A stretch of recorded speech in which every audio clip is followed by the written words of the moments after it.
প্রিয় ভিউয়ার্স, আবারও চলে আসলাম তোমাদের মাঝে ভেরি মোস্ট ইম্পর্টেন্ট টপিক প্রশ্ন উত্তর নিয়ে আলোচনা করব। যে সকল প্রার্থীরা West Bengal police constable, KP constable, RPF constable, SSC, GD, PSC, clerk, MTS, food SI এই সমস্ত পরীক্ষার জন্য প্রিপারেশন নিচ্ছেন, তাদের ক্ষেত্রে কিন্তু আজকের এই ভিডিওটি ভেরি মোস্ট ইম্পর্টেন্ট হতে চলেছে। তাই ভিডিওটি স্কিপ না করে সম্পূর্ণটি দেখার জন্য অনুরোধ রইল। তার আগে যে সকল ভিউয়ার্স এখনও পর্যন্ত আমার এই চ্যানেলটি সাবস্ক্রাইব করেনি তাদেরকে বলো প্লিজ অতি দ্রুত সাবস্ক্রাইব করে দিয়ে আমাদের পাশে থাকুন এবং বন্ধুদের মাঝে শেয়ার করে দিন। তবে একটা কথা বলবো, জিকে কিন্তু জিকে হয়, জিকে কিন্তু প্রতিটা এক্সামে আসে। অনেক ক্ষেত্রে দেখা যায় ইউটিউব থাম্বনেল দেখে অনেকে ভাবে যে এটা তো ওয়েস্ট বেঙ্গল পুলিশের জন্য ভিডিও করেছে, এই ভিডিওটা কেন দেখব। কিন্তু আমাদের টপিকটা কিন্তু জিকের উপর ভিত্তি করে ভিডিও করা হয়েছে, অর্থাৎ জিকে কিন্তু প্রতিটি এক্সামের জন্য বাধ্যতামূলক। এটি কিন্তু প্রতিটি এক্সামে আসবে, তাই সকল প্রার্থীকে বলবো ভিডিওটি দেখার জন্য অনুরোধ রইল। চলুন আজকের প্রথম প্রশ্ন দেখে নেওয়া যাক। আজকের প্রথম প্রশ্ন হলো, ইন্দিরা গান্ধী গোল্ড কাপ কোন খেলার সাথে যুক্ত? ভেরি মোস্ট ইম্পর্টেন্ট প্রশ্ন। ক্রিকেট, হকি, দাবা, ফুটবল। এক নম্বর প্রশ্নের ক্ষেত্রে কিন্তু একেবারে সঠিক উত্তর হয়ে যাবে option C is the right answer, দাবা। সো প্রিয় ভিউয়ার্স, এই কোশ্চেনটি কিন্তু তোমার ফুড এসআইও আসতে পারে, ওয়েস্ট বেঙ্গল পুলিশও আসতে পারে, কেপিও আসতে পারে, গ্রাম পঞ্চায়েত যে রিক্রুটমেন্ট হচ্ছে সেই এক্সামেও কিন্তু আসতে পারে। তাই জিকে কিন্তু জিকেই হয়, তাই বলবো প্রতিটি প্রার্থীকে বলবো জিকে প্রশ্ন উত্তরটি দেখার জন্য অনুরোধ রইল। 2 নম্বর প্রশ্ন, বিশ্ব যক্ষ্মা দিবস কবে পালিত হয়? 5ই সেপ্টেম্বর, 24শে মার্চ, 4ই এপ্রিল, 2 ডিসেম্বর। 2 নম্বর প্রশ্নের ক্ষেত্রে কিন্তু একেবারে সঠিক উত্তর হয়ে যাবে option B is the right answer, 24শে মার্চ। তাহলে বিশ্ব যক্ষ্মা দিবস কবে পালিত হয়? মনে রাখবেন 24শে মার্চ। 3 নম্বর প্রশ্ন, পশ্চিমবঙ্গের জাতীয় ফুল কোনটি? ভেরি মোস্ট ইম্পর্টেন্ট প্রশ্ন। পদ্মা, রজনীগন্ধা, শিউলি, জবা। এই প্রশ্নটি কিন্তু বিগত বছরে ওয়েস্ট বেঙ্গল পুলিশে এসেছিল। 3 নম্বর প্রশ্নের ক্ষেত্রে কিন্তু একেবারে সঠিক উত্তর হয়ে যাবে option C is the right answer, শিউলি। তাহলে পশ্চিমবঙ্গের জাতীয় ফুল কোনটি? মনে রাখবেন শিউলি। 4 নম্বর প্রশ্ন, প্রার্থনা সমাজকে প্রতিষ্ঠাতা করেন? দয়ানন্দ সরস্বতী, আত্মারাম পণ্ডুরঙ্গ, রাজা রামমোহন রায়, তুলসীরাম। 4 নম্বর প্রশ্নের ক্ষেত্রে কিন্তু একেবারে সঠিক উত্তর হয়ে যাবে option B is the right answer, Atmaram Pandurang. তাহলে প্রার্থনা সমাজকে প্রতিষ্ঠাতা করেন? মনে রাখবেন আত্মারাম পণ্ডুরঙ্গ। 5 নম্বর প্রশ্ন, মহেঞ্জোদড়ো সভ্যতা কে আবিষ্কার করেন? Rakhal Das Bandyopadhyay, sir John Marshall, Dayaram Sahni, উপরি কেউ নন।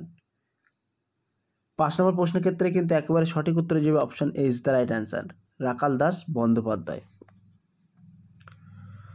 6 নম্বর প্রশ্ন, ভারতের প্রথম উপরাষ্ট্রপতি কে ছিলেন? ভেরি মোস্ট ইম্পর্টেন্ট প্রশ্ন। B R Ambedkar, Atmaram Pandurang, Sarvepalli Radhakrishnan, Venkaiah Naidu. 6 নম্বর প্রশ্নের ক্ষেত্রে কিন্তু একেবারে সঠিক উত্তর হয়ে যাবে option C is the right answer, Sarvepalli Radhakrishnan. তাহলে ভারতের প্রথম উপরাষ্ট্রপতি কে ছিলেন? মনে রাখবেন সর্বপল্লী রাধাকৃষ্ণন। আর এই সর্বপল্লী রাধাকৃষ্ণন নাম অনুসারেই কিন্তু 5ই সেপ্টেম্বর অর্থাৎ শিক্ষক দিবস পালন করা হয়, এটিও মনে রাখবেন। 7 নম্বর প্রশ্ন, কত সালে ভারতীয় সংবিধান গৃহীত হয়? ভেরি মোস্ট ইম্পর্টেন্ট প্রশ্ন। 1950, 1947, 1952, 1949। 7 নম্বর প্রশ্নের ক্ষেত্রে কিন্তু একেবারে সঠিক উত্তর হয়ে যাবে option D is the right answer, 1949 সালে কিন্তু ভারতীয় সংবিধান গৃহীত হয়, মনে রাখবেন।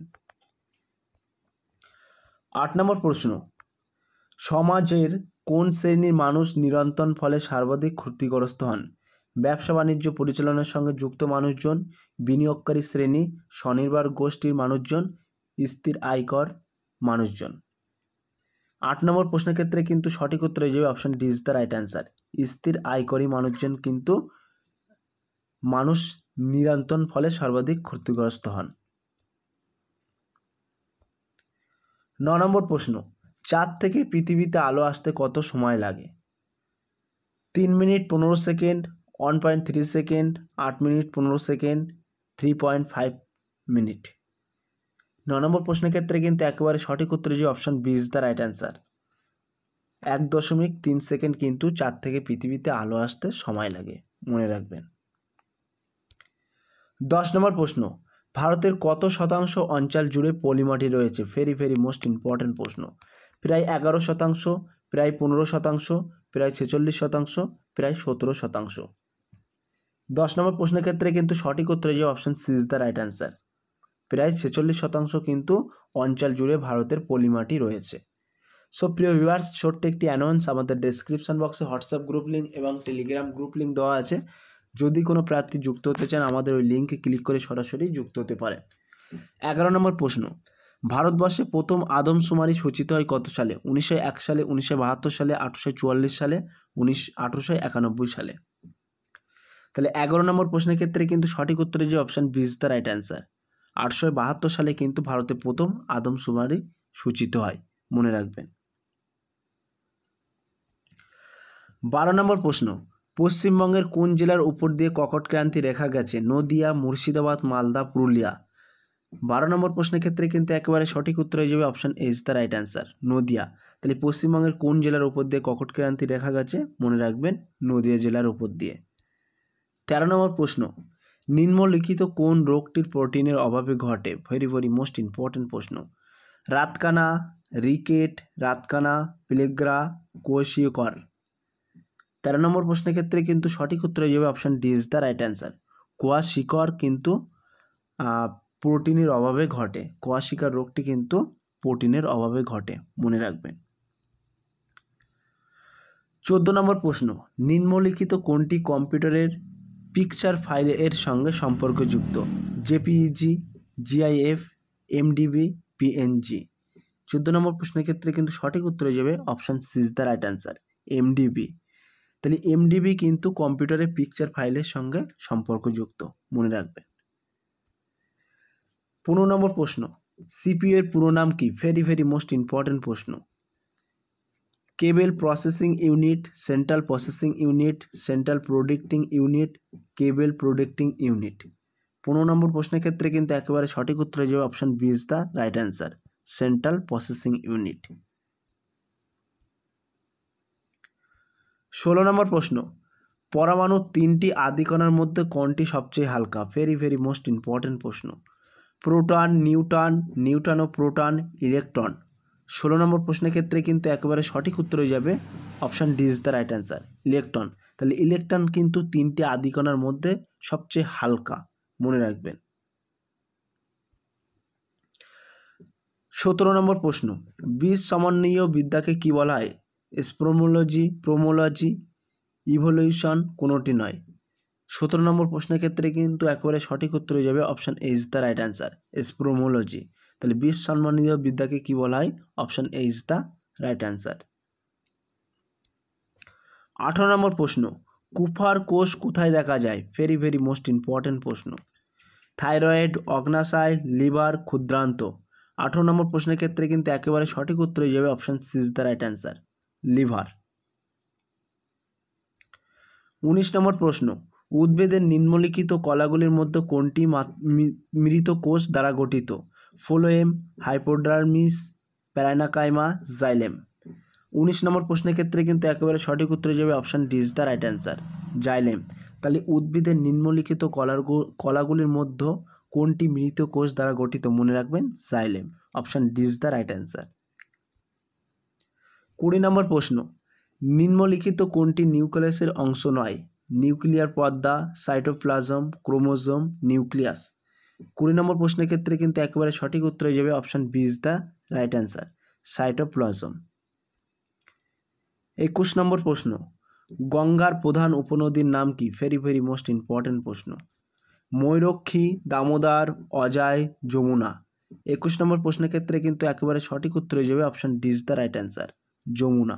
তাহলে গঙ্গার প্রধান উপনদীর নাম কি? মনে রাখবেন যমুনা। 22 নম্বর প্রশ্ন, কারাকোরাম পর্বত শ্রেণীর উচ্চতম শৃঙ্গ কোনটি? ভেরি ভেরি মোস্ট ইম্পর্টেন্ট প্রশ্ন। গডউইন অস্টিন অর্থাৎ কেটু, বাকাপোসি, ইডনিক পিক, গ্যাসিরুব্রম।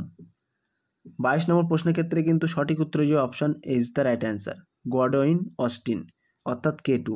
তাহলে কারাকোরাম পর্বত শ্রেণীর উচ্চতম শৃঙ্গ কোনটি? মনে রাখবেন গডউইন অস্টিন অর্থাৎ কেটু।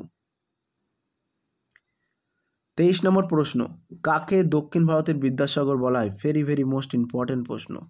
কেশবচন্দ্র সেন, দয়ানন্দ সরস্বতী, বিরসা লিঙ্গম, গোপাল হরি দেশমুখ। 23 নম্বর প্রশ্নের ক্ষেত্রে কিন্তু একেবারে সঠিক উত্তর হয়ে যাবে option C is the right answer, Birsa Lingam. 24 নম্বর প্রশ্ন, স্ত্রী শিক্ষা বিস্তারের জন্য কাকে বলা হয়? স্ত্রী শিক্ষা বিস্তারের জনক কাকে বলা হয়? বিদ্যাসাগর, রবীন্দ্রনাথ, বঙ্কিমচন্দ্র, রামমোহন। 24 নম্বর প্রশ্নের ক্ষেত্রে কিন্তু সঠিক উত্তর হয়ে যাবে option A is the right answer, Vidyasagar. তাহলে স্ত্রী শিক্ষা বিস্তারের জনক কাকে বলা হয়? মনে রাখবেন বিদ্যাসাগরকে বলা হয়। 25 নম্বর প্রশ্ন অর্থাৎ আজকের লাস্ট প্রশ্ন, রংপুর বিদ্রোহ কত খ্রিস্টাব্দে সংঘটিত হয়? 805 খ্রিস্টাব্দে, 1783 খ্রিস্টাব্দে, 1659 খ্রিস্টাব্দে, 1856 খ্রিস্টাব্দে। সো প্রিয় ভিউয়ার্স, এই প্রশ্নটি তোমাদের জন্য হোমওয়ার্ক থাকলো, তোমরা সঠিক উত্তরটি বেছে নিয়ে কমেন্টের মাধ্যমে জানিয়ে দিও। সো প্রিয় ভিউয়ার্স, এই ছিল আজকের টপিক ভিডিওটি। যদি ভিডিওটি ভালো লেগে থাকে প্লিজ লাইক, কমেন্ট এবং শেয়ার করে দিন বন্ধুদের মাঝে। ফিরে আসছে আগামী দিনে তোমাদের জন্য নতুন একটি টপিক ভিডিও নিয়ে।